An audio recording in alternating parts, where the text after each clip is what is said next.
नमस्कार दोस्तों, स्वागत है आपको अपने इस YouTube चैनल में।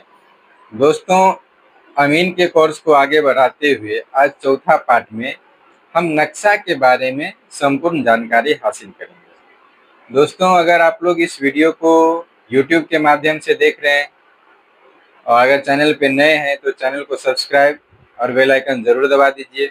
अगर फेसबुक के माध्यम से देख रहे हैं तो पेज को फॉलो ज़रूर कर दीजिए। अगर वीडियो अच्छी लगे आपको तो वीडियो को लाइक और शेयर ज़रूर कर दीजिएगा। चलिए दोस्तों, शुरू करते हैं वीडियो को। तो आज की वीडियो में हम जानेंगे नक्शा के बारे में सब कुछ, यानी नक्शा के बारे में कहाँ क्या लिखा रहता है, उसका क्या मतलब होता है, नहीं होता है, इसके बारे में आज हम संपूर्ण चर्चा करेंगे। तो सबसे पहले दोस्तों नक्शा खोलिएगा तो देखिए, सबसे पहले नक्शा के ऊपर में लिखा हुआ रहता है थाना का सिलसिलेवार नंबर। यानी किसी भी जमीन का जब नापी होता है या नक्शा देखते हैं या किसी भी कागज को आप चेक करते हैं, पेपर को, उसमें थाना नंबर का अहम भूमिका होता है। आप थाना नंबर से ही सब कुछ पता कर सकते हैं।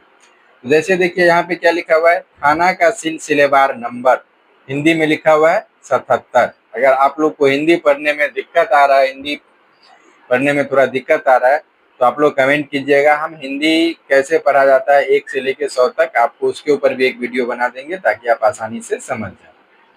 उसके बाद देखिए, सबसे पहले लिखा रहता है थाना का सिलसिलेवार नंबर 77। यानी ये जो जिस मौजा का नक्शा है, जिस मौजा का नक्शा है उस मौजा का थाना नंबर है 77, बाउंड्री कमीशन नंबर है 45, कलाकारी रजिस्ट्री नंबर है 245। ये दोनों उतना जरूरी नहीं है जितना कि थाना नंबर जरूरी है। उसके बाद देखिए मशहूर नाम, यानी इसका मौजा का जो नाम है उसका नाम यहाँ पे लिखा रहता है। मौजा का नाम है सलहा। तो दोस्तों, ये कोई जरूरी नहीं है जो हर गांव का अलग अलग नक्शा होता है। कभी कभी 1 2 3 4 5 गांव मिला के भी एक नक्शा होता है और कोई कोई मौजा सिंगल एक गांव का ही होता है।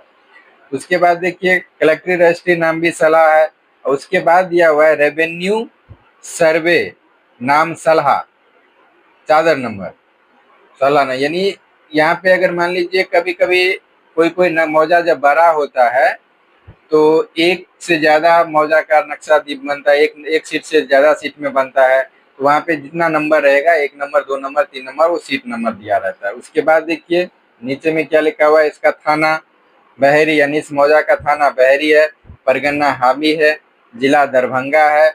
और देखिए इसका थोड़ा जूम करके दिखाते हैं, ये चीज बहुत गौर से देखने वाला है। पैमाना व हिसाब फी मील 16 इंच। तो दोस्तों, नक्शा तो बहुत इंच पे बनता है, लेकिन बिहार में 3 तरह का नक्शा ज्यादातर चलता है। तो ये पैमाना रहता है, पैमाना 16 इंच, 32 इंच और 64 इंच पे बनता है।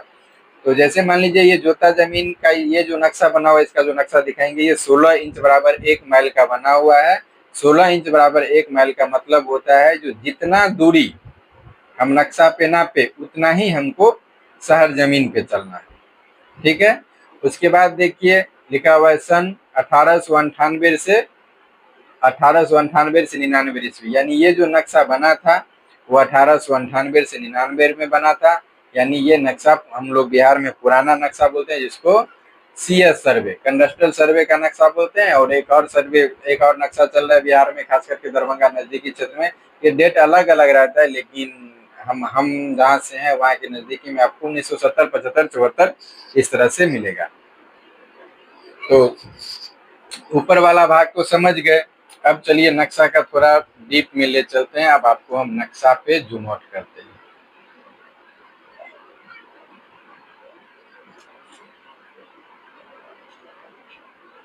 देखिए इस तरह का ये मौजा का नक्शा है। ये साला उसमें इसमें एक चीज दिखाना हम आपको भूल गए दोस्तों, हम आपको दिखा रहे हैं। जैसे देखिए ये यहाँ पे नक्शा पे फटा हुआ है, थोड़ा आगे जाके जब हम नक्शा फट रहा था ना, इसको बेंडिंग कर दिए तो ये हो गया। ये इस तरह का एक लाइन खींचा रहता है और जैसे ये बना हुआ है ना, ऐसे ही 2 बना रहता है। इसको हम लोग नॉर्थ लाइन बोलते हैं। यानी इसके ये नक्शा में दिशा सूचक का काम करता है। तो ये ऊपर वाला भाग N रहता है और नीचे वाला भाग S। यानी इससे ये साबित होता है जो नक्शा का ऊपरी भाग उत्तर होता है, नीचे वाला भाग दक्षिण होता है। अगर आप उत्तर की तरफ खड़ा होते हैं तो दाहिना वाला हाथ ऑटोमेटिक पूरब हो जाता है और बायां हाथ पश्चिम हो जाता है। अब चलिए नक्शा का हम पूरी इस तरह से शीट पे हम अभी थोड़ा जूम आउट किए हुए हैं, हम आपको दिखा देते हैं। देखिए यहाँ पे लिखा हुआ है दुबौली, यहाँ पे लिखा हुआ है बहेरी, यहाँ पे लिखा हुआ है सोनमा, यहाँ पे लिखा हुआ है बकमंडर, यहाँ पे लिखा हुआ है बांदोहार। तो ये सब नाम क्या है? नाम नक्शा का तो नाम हम देखे थे, जो सर्वे में रेवेन्यू नाम था सलाह, तो ये नक्शा तो है सलाह का, लेकिन ये अगल बगल में जो ये सब नाम लिखा हुआ है वो क्यों लिखा हुआ है? तो देखिए दोस्तों, ये यहाँ पे लिखा हुआ है बहेरी, ठीक है। तो ये बहेरी यानी ये नक्शा का ऊपर वाला भाग उत्तर हो गया, ये दक्षिण हो गया, ये पूरा पश्चिम हो गया, ये दाहिना हाथ पूरब हो गया। तो इस मौजा का पूरब में जो ये रहा, इसके बाद जो जमीन होगा वो कौन से मौजा का होगा? बहेरी का होगा। इसी तरह देखिए बहेरी इस नक्शा का ऐसे करके आया है, पूरा यहाँ तक आ गया है बहेरी। उसके बाद देखिए बीच में यहाँ से और एक यहाँ से तोखा लाइन चलाया हुआ है, लाइन के बारे में हम जाएंगे तब बता देंगे। तो इस बीच में लिखा हुआ है दुबौली, यानी इस बीच में जो नक्शा होगा, जो जमीन होगा, वो किसका होगा? दुबौली का होगा। ये देखिए यहाँ से 2 डैश चला है तोखा लाइन, ये किस यहाँ पे नाम लिखा हुआ है? बांदोहार, यानी यहाँ पे जो नक्शा सटेगा आके तब जाके ये बांदोहार बनेगा। ये बांदोहार जाके नक्शा यहाँ पे सटेगा। ये क्या चीज है? बकमंडल लिखा हो, यानी देखिए यहाँ पे एक लाइन है, यहाँ पे लिख लाइन है, यानी इस बीच में जाएगा आपको बकमंडल का नक्शा, यानी यहाँ से जो भी जमीन होगा वो बकमंडल मौजा का हो जाएगा। और उसके बाद सबसे नीचे देखिए लिखा हुआ है सोनमा, तो इस बीच में इसके बाद जो भी यानी दक्षिण में जो भी जमीन है ये सोनमा का होगा। तो इसका आप देख लीजिए, अगर इसका चौहद्दी निकालिएगा तो क्या हो जाएगा? उत्तर उत्तर और पूरब हो जाएगा बहेरी, दक्षिण हो जाएगा सोनमा, और पश्चिम में क्या है? दुबौली और बांदोहार। तो ये सब तो समझ गए। अब देखिए थोड़ा हम जूम लेते हैं, नक्शा को थोड़ा गौर से देखिए, समझिए, इसी में आपको नक्शा देखना बहुत जरूरी बात है। नक्शा के बारे में जब आपको पता रहेगा तभी ना देखिएगा नक्शा। देखिए अब जब ऊपर से शुरू होता है दोस्तों, तो यहाँ पे सबसे पहले 1 मिनट हम आपको जूम करके दिखाते हैं, ये चीज बहुत बड़ा जरूरी हो जाता है। देखिए यहाँ पे एक त्रिभुज आकार का चिन्ह बना हुआ है, त्रिभुज आकार का चिन्ह बना हुआ है ना। तो ये त्रिभुज आकार का जो चिन्ह है इसको हम लोग बोलते हैं क्या? 3 सीमानी पत्थर। 3 सीमानी पत्थर यानी जिस टाइम जो नक्शा बना था, नक्शा एक्वायर हुआ था, वहां पे सर्वे के टाइम में यहाँ पे 3 सीमानी पत्थर गाड़ा जाता है। ये 3 सीमानी पत्थर एक समबाहु त्रिभुज के आकार का होता है, जिसका हर मेर यानी हर भुजा 60 कड़ी का होता है। दोस्तों ये अभी भी जहाँ पे अगर नक्शा सर्च किया जाए, जमीन के अंदर खोद के देखा जाए, तो ये 60 कड़ी व्यास वाला यहाँ पे चूना पत्थर देके एक चिन्ह या पत्थर गाड़ा होगा। ठीक है, अब सवाल ये है, जो ये 3 सीमानी पत्थर कहाँ गाड़ा जाता है? तो 3 सीमानी पत्थर दोस्तों वहां गाड़ा जाता है जहां पे आके 3 मौजा मिलता है। जिस नक्शा पे, जिस जगह पे आके 3 मौजा मिलता है, वहां पे क्या गाड़ा जाता है? 3 सीमानी पत्थर। तो देखिए यहाँ पे 3 मौजा, आपके मन में एक सवाल होगा, जो यहाँ पे 3 मौजा कौन कौन सा मिलेगा? तो देख लीजिए, एक तो सलहा का ये नक्शा है ही, ठीक है, तो एक मौजा हो गया सलहा। दूसरा मौजा क्या है? देखिए दुबौली, यहाँ पे आके दुबौली भी टच होगा। और तीसरा देखिए, थोड़ा जूम इन करते हैं, देखिए तीसरा बहेरी यहाँ से शुरू हुआ और ऐसे करके आया है सीधा यहाँ बहेरी। तो यहाँ पे आके 3 सीमानी पत्थर पे आके 3 मौजा, यानी कौन कौन सा मिला? 3 मौजा आके जहाँ पे मिलता है वहां पे 3 सीमानी पत्थर गाड़ा जाता है। तो 3 सीमानी में 3 मौजा में कौन कौन सा हो गया? एक तो सलहा है ही, दूसरा बहेरी हो गया और तीसरा दुबौली हो गया। अब तो ये समझ गए 3 सीमानी पत्थर कहाँ गाड़ा जाता है। उसके बाद देखिए इसी तरह से एक सीधा लाइन चला है, थोड़ा जूम कर लेते हैं, देखिए इसी तरह से एक सीधा लाइन चला है, देख रहे हैं, जो नक्शा का मेर है उससे ये मोटा है। तो ये जो नक्शा का मेर मोटा लाइन चला है, इस लाइन को हम लोग बोलते हैं क्या? सीमान या सरहदी लाइन। तो ये हो गया सीमान का लाइन, ठीक है। उसके बाद देखिए जगह जगह पे बम्बा गाड़ा जाता है। तो ये जो गोल आकार का चिन्ह है, ये गोल आकार का, गोलाकार है ना, इसका भी व्यास वृत्त के जैसा है, इसका भी व्यास 60 डिग्री है। ये भी जगह जगह पे नक्शा बनाते समय गाड़ा गया था। में इसको हम लोग क्या बोलते हैं? जो बम्बा बोलते हैं। ये भी 60 कड़ी के व्यास का, ये भी अगर जगह पे सही से खोजा जाए, जगह पे सही से पहुंचा जाए, तो वहाँ पे जाके मिल जाएगा। देखिए फिर यही सीमान सीधा करके ऐसे आया है, फिर यहाँ पे भी वही बम्मा गाड़ा हुआ है। अब देखिए दोस्तों, एक ये जो लाइन बना हुआ है, ये वाला सीधा देखिए ना, ये एक ही नंबर है, यहाँ से यहाँ तक है। फिर यहाँ भी तीन सीमानी है, तीन सीमानी पत्थर देख रहे हैं, यहाँ पे भी है। यहाँ पे एक मौजा हो गया सलाह, एक मौजा हो गया बकमंडल, एक मौजा हो गया बांधोहार। तो ये जो आगे ऐसे करके जो चिन्ह बना हुआ है देख रहे हैं, ये कहीं पे ऐसे आप लगा भी रहता है, कहीं पे नहीं लगा भी रहता है। तो इसका मतलब ये जो लाइन है, ये हमको क्या इंडिकेट करता है? रोड इंडिकेट करता है, ठीक है, रास्ता इंडिकेट करता है। तो ये रास्ता हो गया। फिर देखिए ये तीन सीमानी बम्बा है, फिर ऐसे करके चला है। हम अभी बाउंड्री लाइन पे ही चल रहे हैं। देखिए यहाँ पे ये आके आगे आके रोड बन गया, ये दूसरा नंबर हो जाएगा, ये दूसरा नंबर है। फिर ये तीन सीमानी पत्थर है, तो तीन सीमानी पत्थर यहाँ पे भी कौन सा मौजा मिला, तो देख लीजिए यहाँ पे क्लियर लिखा हुआ है। एक तो सलाह का नक्शा है ही, एक बकमंडल मिला और एक सोनमा मिला। फिर इसी तरह से देखिए एक बम्बा दिया है, फिर इसी तरह से यहाँ पे एक बम्बा दिया है, और फिर ये नक्शा सीधा दक्षिण की तरफ चल दिया है।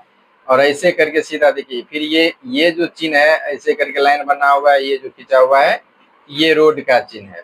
फिर इसी तरह से ऐसे ऐसे ऐसे करके पूरा आ गया। तो अब नक्शा के बारे में सब कुछ तो जान गए, जो बाउंड्री लाइन के बारे में, बम्मा तीन सीमानी कहाँ पत्थर होता है। अब देखिए सबसे जो समझने वाली बात होता है, ये बीच में हो जाता है। यहाँ पे सबका खेसरा पे प्लॉट दिया हुआ है, देख रहे हैं नंबर दिया हुआ है 113 114। दोस्तों ये भी हिंदी भाषा में लिखा हुआ है। और यहाँ पे क्या किया है, क लिखा है, क लिख के छोड़ दिया है। तो पूरा नक्शा पे खेसरा नंबर दिया हुआ है, सिर्फ यहाँ पे क क्यों दिया हुआ है, यहाँ पे नक्शा क्यों नहीं बना?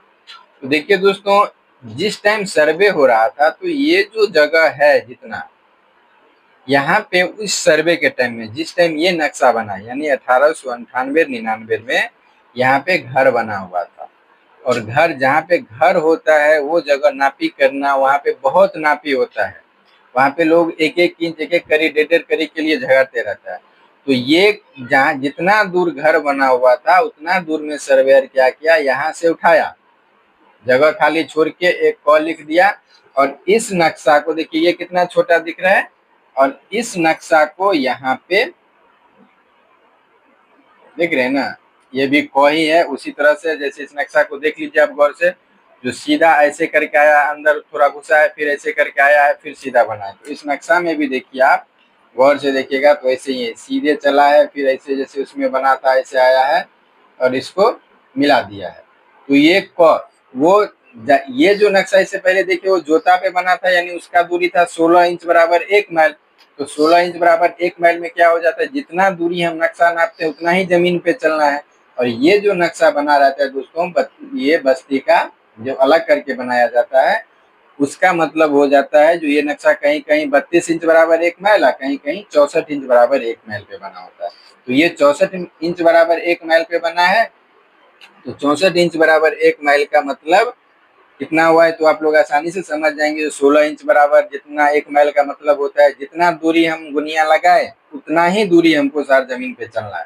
तो 64 चौगुना है, तो चौगुना का मतलब ये हो गया, जो अगर हम यहाँ पे एक जरीब लगाते हैं तो उसका चौथा भाग यानी 25 कड़ी दूरी ही शहर जमीन पे होगा।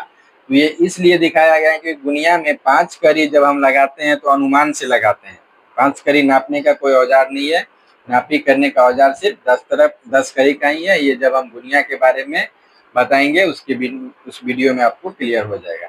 तो ये जहाँ पे इतना ज्यादा जमीन किसी का कोई पकड़े ना, किसी की जमीन में कोई घर ना बना ले, नापी करने में सहूलियत हो, इसके लिए ये नक्शा को हटा के 64 इंच बराबर 1 माइल पे बना। यानी ये नक्शा जहाँ पे बना वो वहाँ पे उस सर्वे के टाइम में घर था। अब एक चीज देखिए, इस नक्शा पे थोड़ा गौर से देखिएगा। इसी खेसरा को लेते हैं, जैसे 100 खेसरा को लेते हैं, देखिए ये ऐसे करके मेर गया, ये ऐसे करके मेर आया, फिर ऐसे ऐसे ऐसे हो गया। और देख रहे हैं ये इसमें खाली जगह है और यहाँ पे एफ लगा दिया हुआ है। तो ये एफ इस तरह का जो चिन्ह होगा, तो उसमें समझिएगा जो ये जिस तरफ एफ लगा हुआ है यानी ये उसका ही है। इसमें देखिए ये प्लॉट का एफ नहीं लगा हुआ है, तो ये जो मेर ऐसे करके पूरा बंद कर दिया है, यहाँ पे एफ लगा हुआ है, तो ये इसी खेसरा का है। इसको इसके लिए अलग किया क्योंकि इस टाइम इसमें घर था और ये सब आंगन था। फिर इस दूसरे खेसरा को लीजिए, देखिए ये 101 है, 101 है, और ये 102 देखिए इस तरह से शुरू हुआ इसका मेल, ऐसे करके आया, ऐसे फिर ऐसे ऐसे ऐसे करके घूमते हुए ऐसे करके आ गया, तो ये हो गया 102। और 101 देखिए कैसे शुरू होगा, ये यहाँ से बनेगा, यहाँ से लेके ऐसे करके सब ये हो जाएगा 101, क्योंकि सब तरफ इसका एफ लगा हुआ है। ठीक है, अब चलिए नीचे एक और चीज देख लेते हैं। देखिए ये क्या लिखा हुआ है, यहाँ पे भी लिखा हुआ है made with published by government और स्केल 16 इंच बराबर 1 मैल। ये दोस्तों नक्शा जिस टाइम बना, उस टाइम नक्शा बनाने में कहीं कभी जो मिस्टेक हो जाता था, इसके लिए ये बनाया गया। तो मान लीजिए ये 1 2 3 4 5 जरीब का, अगर इसको हम गुनिया से नापेंगे तो 5 जरीब में 5 जरीब पूरा हो गया, 5 जरीब का बना हुआ, अगर 5 जरीब इसका गुनिया से नापेंगे 5 जरीब पूरा हो गया, तब तो हमारा जमीन करेक्ट सही है। जितना हम गुनिया नापेंगे उतना ही जमीन धरती पे होगा। अगर ये मान लीजिए 490 करी का है, 495 करी का है, तो ये जमीन पे कहीं पे करेक्शन लगेगा, कहीं पे घटेगा। ये इसके लिए ये किस हिसाब से, किस पैमाना पे नक्शा बनाया है, करेक्शन है कि नहीं है, इसके आधार पे ये बनाया गया। हम इसी से टेस्ट करते हैं जो नक्शा हमारा करेक्शन में जाएगा या डायरेक्ट बिना करेक्शन का जाएगा। तो ये जिस टाइम नक्शा बना उस टाइम का एक फार्मूला है, जो यहाँ पे मान लीजिए अगर ये जो दूरी पूरा नापे तो ये 505 जरीब, अगर 505 करी का है, अगर 505 करी का है तो नक्शा बन गया है ज्यादा, जमीन है कम, क्योंकि होना चाहिए 5 जरीब, लेकिन बन गया 505 करी। तो 5 करी एक्स्ट्रा बना नक्शा ना, जमीन कम है, तो इसको नापी करते वक्त क्या किया जाता है, जो पर जरीब 1 करी कम दिया जाता है।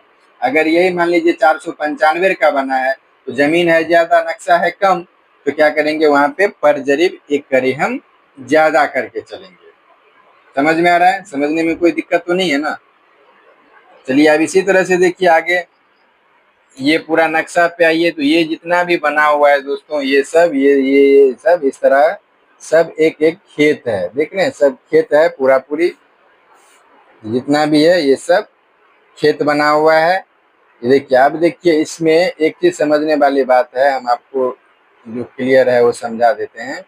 इस प्लॉट को देखिए, इसमें देखिए क्या है, घास जैसा चिन्ह बना हुआ है। ये घास जैसा चिन्ह कहाँ पे बना, जो जमीन अनावाद था, अनावाद, अनावाद, अनावाद का मतलब संधि विशेष समझते हैं ना, खतियान कभी कभी खोलते होंगे तो देखते होंगे अनावाद बिहार सरकार होता है। तो जो जमीन अनावाद था, अनावाद मतलब जिसका कोई हकदार नहीं था, जिस जमीन वैसे खाली था, जहाँ पे घास फूस लगा हुआ था, चारागाह के रूप में लगा हुआ था, तो उसका खाता अनाबाद, यानी जो आबाद नहीं है उस जमीन को अनाबाद बोलते हैं। जो प्रॉपर बिहार सरकार है, जो सीधा सीधे, हालांकि प्रॉपर्टी तो सब बिहार सरकार का ही है, उतना फास्ट में अभी हम नहीं जाइए, जब उस मैटर पे जाएंगे तब आपको समझा देंगे। तो ये सब जमीन, ये जो इंडिकेट रहता है ना यहाँ पे, इसका मतलब होता है चारागाह, यानी जिस टाइम ये सर्वे हुआ था ये चारागाह के रूप में यूज होता था। इसी तरह से किसी किसी नक्शा पे कभी देखते होंगे जो कहीं पे पेड़ का चिन्ह लगा हुआ है, कुआं, हालांकि इस नक्शा में कुआं नहीं है, तो हम आपको कुआं के बारे में बताते, जहाँ पे कुआं है वहाँ पे कुआं का चिन्ह लगा रहता है, जहाँ पे ब्रह्म स्थान, कब्रिस्तान, यानी ये सब जो मेन मेन बिंदु रहता है वो इंडिकेट किया रहता है। तो आशा करते हैं दोस्तों जो नक्शा के बारे में आप लोग देखना संपूर्ण सब कुछ समझ गए होंगे, नक्शा का डिटेल क्या है। और तो अमीन का चौथा कोर्स हो गया, फिर 5वां कोर्स में कल आगे गुनिया के बारे में जान लेंगे। उसके बाद कोई और छोटी छोटी बातें, यानी हमारा लक्ष्य जो भी छोटा छोटा बात हो, उस हर एक बात आपको शेयर करें, हर एक बात से आपको अवगत कराएं, ताकि किसी भी तरह का आपको कोई समस्या नहीं। दोस्तों आप लोग से फिर अनुरोध है, जो कोई भी वीडियो शुरू करते हैं तो वीडियो को पूरा देखिए, वीडियो को छोड़िए मत, और वीडियो अगर अच्छी लगे तो वीडियो को लाइक और शेयर जरूर कर दीजिएगा। चलिए आज का वीडियो इतना ही पे समाप्त करते हैं, मिलते हैं फिर कल एक नए वीडियो के साथ में, तब तक के लिए जय हिंद, जय भारत।